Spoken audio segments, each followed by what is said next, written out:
জানিয়ে দিব এই মুহূর্তে হাতে পাওয়া গুরুত্বপূর্ণ আপডেট সংবাদের শিরোনাম। শুরুতেই থাকছে হাসিনাকে ফেরাতে দিল্লিকে কাগজপত্র পাঠিয়েছে ঢাকা।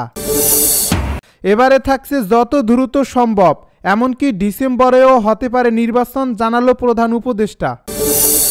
এবারে থাকছে একটি চাঞ্চল্যকর প্রতিবেদন, মরার জন্য অপেক্ষা কর, জয় বাংলা লিখে বিএনপি অফিসে হামলা। আরও থাকছে ব্রিটিশ হাইকমিশনারের সাথে বিএনপি নেতা মির্জা ফখরুলের বৈঠক। জানিয়ে দিব রোববার মহাসমাবেশের ঘোষণা প্রাথমিকের নিয়োগ প্রত্যাশীদের। সব শেষে জানিয়ে দিব সচিবালয়ের সামনে চাকরিচ্যুত পুলিশ সদস্যদের লাঠিপেটা। শুনছিলেন হাতে পাওয়া গুরুত্বপূর্ণ আপডেট সংবাদের শিরোনাম, এবারে বিস্তারিত।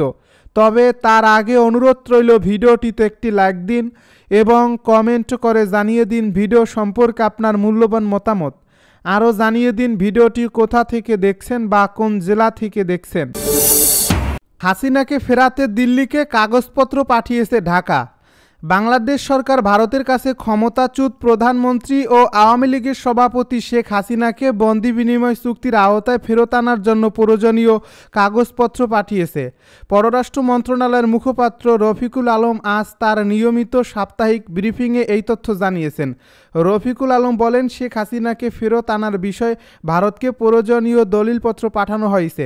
তিনি আরও জানান, জাতিসংঘের ফ্যাক্ট ফাইন্ডিং মিশনের প্রতিবেদন, যা জুলাই অগাস্ট মাসে গণহত্যার ঘটনায় প্রকাশিত হয়েছে, যা ভারতের উপর চাপ সৃষ্টি করতে পারে, এটি শেখ হাসিনাকে ফেরত আনার প্রক্রিয়ায় সহায়ক হতে পারে। তিনি আরও ইঙ্গিত দেন, বন্ধু রাষ্ট্রগুলোকে এই ইস্যুতে কাজে লাগানো হবে কিনা সে বিষয়ে সরকার সিদ্ধান্ত নেবে। যত দ্রুত সম্ভব, এমনকি ডিসেম্বরেও হতে পারে নির্বাচন, জানালো প্রধান উপদেষ্টা। অন্তর্বর্তী সরকারের প্রধান উপদেষ্টা ডক্টর মুহম্মদ ইউনূস বলেছেন, তার সরকার যত দ্রুত সম্ভব নির্বাচন আয়োজন করবে। এটা এ বছরের ডিসেম্বরেও হতে পারে। বৃহস্পতিবার দুবাইয়ে ওয়ার্ল্ড গভর্নমেন্ট সামিটে এক অধিবেশনে তিনি একথা বলেন। যুক্তরাষ্ট্র ভিত্তিক সংবাদ মাধ্যম সিএনএনের সাংবাদিক বেকি অ্যান্ডারসনটি সঞ্চালনা করেন।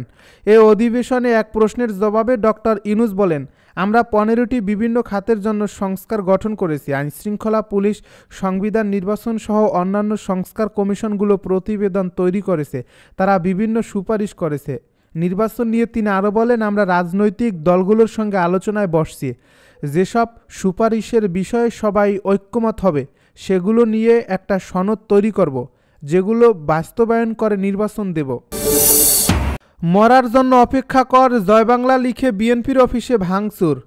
নরসিংদীর রায়পুরা উপজেলার চর সুবুদ্ধি ইউনিয়ন বিএনপির কার্যালয়ে হামলা চালিয়ে আসবাব ও দলের প্রতিষ্ঠাতা জিয়াউর রহমান, চেয়ারপারসন বেগম খালেদা জিয়া ও ভারপ্রাপ্ত চেয়ারম্যান তারেক রহমানের ছবি ভাঙচুর করেছে দুর্বৃত্তরা।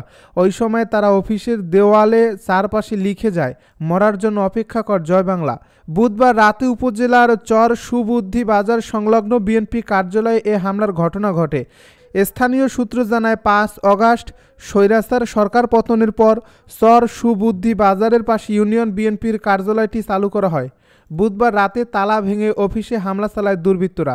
সেখানে থাকা চেয়ার, টেবিল ও অন্যান্য আসবাবসহ দলের প্রতিষ্ঠাতা জিয়াউর রহমান, চেয়ারপারসন বেগম খালেদা জিয়া ও ভারপ্রাপ্ত চেয়ারম্যান তারেক রহমানের ছবি ভাঙচুর করে তারা। ওই সময় দুর্বৃত্তরা দেওয়ালের চারপাশে লিখে যায়, মরার জন্য অপেক্ষা কর, জয় বাংলা। এদিকে দলীয় অফিসে হামলার ঘটনায় জড়িতদের বিচারের দাবিতে বিক্ষোভ মিছিল করেছেন চর সুবুদ্ধি ইউনিয়ন বিএনপির নেতাকর্মীরা। বৃহস্পতিবার দুপুরে ক্ষতিগ্রস্ত চর সুবুদ্ধি ইউনিয়ন বিএনপির কার্যালয় পরিদর্শন করছে রায়পুরা থানা পুলিশ। তদন্ত সাপেক্ষ জড়িতদের শনাক্ত করে বিচারের আওতায় আনার কথা জানিয়েছেন থানার ওসি আদিলুল মাহমুদ। ব্রিটিশ হাইকমিশনারের সাথে বিএনপি নেতা মির্জা ফখরুলের বৈঠক। ঢাকাস্থ ব্রিটিশ ভারপ্রাপ্ত হাইকমিশনার জেমস গোল্ডম্যানের সাথে বৈঠকে বসেছেন বিএনপি মহাসচিব মির্জা ফখরুল ইসলাম আলমগীর। আজ বৃহস্পতিবার গুলশান চেয়ারপারসনের অফিসে বৈঠকটি চলছে। এ তথ্য নিশ্চিত করেছে বিএনপির মিডিয়া সেলের সদস্য শাহরুল কবির খান। তিনি আরও জানান, ঢাকায় নিয়োজিত ভারপ্রাপ্ত ব্রিটিশ হাইকমিশনার বিএনপির মহাসচিব মির্জা ফখরুল ইসলাম আলমগীরের সাথে সাক্ষাৎ করতে এসেছেন। উপস্থিত আছেন বিএনপির সাংগঠনিক সম্পাদক ও চেয়ারপারসনের পররাষ্ট্রমন্ত্রী বিষয়ক বিশেষ সহকারী উপদেষ্টা কমিটির সদস্য শামা ওবায়েদ। রোববার মহাসমাবেশের ঘোষণা প্রাথমিকের নিয়োগ প্রত্যাশীদের।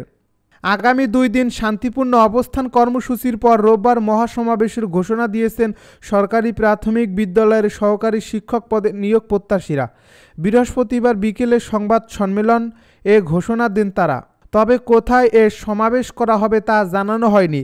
এ সংবাদ সম্মেলনে কর্মসূচির কথা তুলে ধরেন জান্নাতুন নাইম সুইটি, সামিয়া আক্তার ও নওরিন আক্তার। দাবি আদায় না হওয়া পর্যন্ত অবস্থানস্থল ত্যাগ না করবেন বলে জানিয়েছেন তারা। নিয়োগ প্রত্যাশীরা বলেন, অধিকার আদায় না হলে আত্মহত্যা করব, তবুও আমাদের অধিকার আদায় করব। সংবাদ সম্মেলনে বলা হয়েছে, আগামী 2 দিন শান্তিপূর্ণ অবস্থান কর্মসূচি চলমান থাকবে। নারী শিক্ষকদের গায়ে পুলিশের হাত তোলার প্রতিবাদ এবং যোগদানের দাবিতে রবিবার মহাসমাবেশ করা হবে। আন্দোলনরত শিক্ষার্থীদের উপর হামলার নিন্দা জানিয়ে নিয়োগ প্রত্যাশীরা বলেন, আমরা নিয়োগপত্র পেয়েছি, ডোপ স্টেপ হয়েছে, যারা চাকরি পায়নি তারা রিট করেছেন প্রাথমিক ও গণশিক্ষা মন্ত্রণালয়ের বিরুদ্ধে, অথচ আমাদের নিয়োগ বাতিল করা হয়েছে। তারা বলেন, পুলিশ যেসব শিক্ষককে আটক করেছে তাদের 1 ঘন্টার মধ্যে ছেড়ে দিতে হবে। দাবি আদায় না হলে আমরা রাজপথে আত্মহত্যা করব। রবিবারের মধ্যে অবৈধ প্রহসনের রায় বাতিল করে আমাদের যোগদান নিশ্চিত করতে হবে। দাবি আদায়ে বৃহস্পতিবার রাজধানীর শাহবাগ সড়কে অবস্থান নেন তারা। এতে সায়েন্সল্যাব হয়ে মৎস্য ভবনমুখী সড়কে যান চলাচল বন্ধ হয়ে যায়। পরে আন্দোলনকারীদের সড়ক থেকে উঠিয়ে দিতে লাঠিচার্জ করে পুলিশ। এছাড়া জলকামান ব্যবহার করা হয়। পুলিশি অ্যাকশনে কয়েকজন অসুস্থ হয়ে পড়েন এবং কয়েকজনকে আটক করার খবর পাওয়া যায়। সচিবালয়ের সামনে চাকরিচ্যুত পুলিশ সদস্যদের লাঠিপেটা। সচিবালয়ের সামনে চাকরিচ্যুত পুলিশ সদস্যদের লাঠিপেটা করছে পুলিশ। বৃহস্পতিবার দুপুর 12টার দিকে চাকরিতে পুনর্বহালের দাবিতে স্বরাষ্ট্র উপদেষ্টার সঙ্গে সাক্ষাৎ করতে যাওয়ার সময় ঘটনা ঘটে। আন্দোলনকারীরা প্রেস ক্লাব থেকে মিছিল নিয়ে সচিবালয়ের সামনে অবস্থানের চেষ্টা করেন। এরপরে পুলিশ লাঠিপেটা করে তাদের প্রেস ক্লাবে ফিরিয়ে দেয়। এ ঘটনার পর সচিবালয়ের দক্ষিণ গেটে বাড়তি নিরাপত্তা ব্যবস্থা নিয়েছে পুলিশ। ঘটনাস্থলে দায়িত্বরত পরিদর্শক কায়সার বলেন, বিগত সরকারের সময়ে চাকরি হারানো পুলিশের বেশ কিছু কনস্টেবল তাদের চাকরিতে পুনর্বহালের দাবিতে সচিবালয়ের গেটের সামনে এসেছিল, তাদের সরিয়ে দেওয়া হয়েছে। চাকরিচ্যুত পুলিশ সদস্য ইমরানকে ধরে নিয়ে যাওয়ার সময় তিনি বলেন, অন্যায়ভাবে বিগত সরকারের আমলে তাদের চাকরিচ্যুত করা হয়েছে। আমরা এই সরকারের কাছে চাকরিতে পুনর্বহালের দাবি জানিয়ে আসছি। আজ আমাদের কেন এই সরকারের প্রশাসন ধরে নিয়ে যাচ্ছে আমরা জানি না। শাহবাগ থানার ইন্সপেক্টর অপারেশন মোহাম্মদ দেলোয়ার হোসেন জানান, ঘটনাস্থলে পুলিশ সদস্যরা দায়িত্ব পালন করছেন। আটকের বিষয় পরে জানানো হবে। বাংলাদেশে সন্ত্রাসী হামলা হতে পারে, নাগরিকদের সতর্ক করল যুক্তরাজ্য। বাংলাদেশের সন্ত্রাসী হামলার আশঙ্কা প্রকাশ করে সতর্কতা জারি করেছে যুক্তরাষ্ট্র। দেশটি বাংলাদেশে অবস্থানরত ও আগত ব্রিটিশ নাগরিকদের সতর্ক থাকার পরামর্শ দিয়েছে। ব্রিটিশ সরকারের মতে, বাংলাদেশে ব্রিটিশ নাগরিক ও যুক্তরাজ্যের স্বার্থ সংশ্লিষ্ট স্থাপনাগুলোতে হামলার ঝুঁকি রয়েছে। গত জুলাই থেকে অগাস্ট মাসে বাংলাদেশে ব্যাপক সহিংসতার ঘটনা ঘটে, যেখানে অনেক তরুণ প্রাণ হারান। সেই অস্থির পরিস্থিতির রেশ এখনও রয়ে গেছে, যা যুক্তরাজ্যকে তাদের নাগরিকদের জন্য বিশেষ সতর্ক বার্তা দিতে বাধ্য করছে। ব্রিটিশ সরকারের প্রকাশিত এই বিবৃতিতে জানানো হয়েছে, বাংলাদেশে বিক্ষোভ, ধর্মঘট ও রাজনৈতিক অস্থিরতার সময় সহিংসতা, অগ্নিসংযোগ ও ভাঙচুরের ঘটনা ঘটতে পারে, যা প্রাণহানির কারণ হতে পারে। বিশেষ করে গণপরিবহন ব্যবস্থায় হামলার আশঙ্কা বেশি বলে উল্লেখ করেছে যুক্তরাষ্ট্র। এছাড়া জনসমাগমপূর্ণ এলাকা, ধর্মীয় উপাসনালয়, রাজনৈতিক সমাবেশ এবং বিদেশিদের উপস্থিতি রয়েছে এমন স্থাপনাগুলোতে সন্ত্রাসী হামলার ঝুঁকি বেশি থাকতে পারে বলে সতর্ক বার্তায় জানানো হয়। এছাড়া অপরাধ ও ব্যক্তিগত নিরাপত্তা প্রসঙ্গে যুক্তরাজ্য সরকার জানিয়েছে, বাংলাদেশ, বিশেষ করে রাজধানী ঢাকা ও অন্যান্য বড় শহরগুলোতে অপরাধের মাত্রা বেশি।